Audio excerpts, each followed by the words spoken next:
recently I've been baking a lot of cookie sandwiches for my cake shed. One dough ball, which is about 60 to 65 grams, cut in two makes one cookie sandwich. Today I'm going to try something slightly different. I am going to bake one dough ball at a time, one at 140, one at 160 and one at 180, just to show you what the difference is.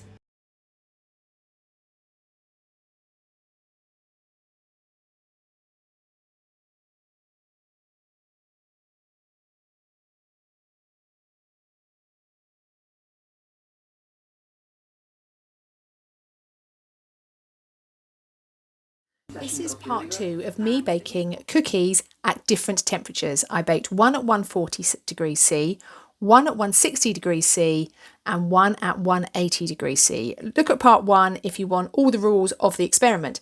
This is the one at 140. It spread quite a bit. It's quite flat. When you open it up, it's a really nice even bake, but it is quite thin. This is the 160 degrees C, which didn't spread as much, and it's much fatter. It's got a nice chewy inside, crispy on the edges. I would say this was probably my favourite, actually. Now, this is the 180. It didn't spread very much at all. And when you open it, I would say the centre is borderline raw or just very, very chewy. But it was actually really delicious. So there you go. That's all three. 160 was my favourite.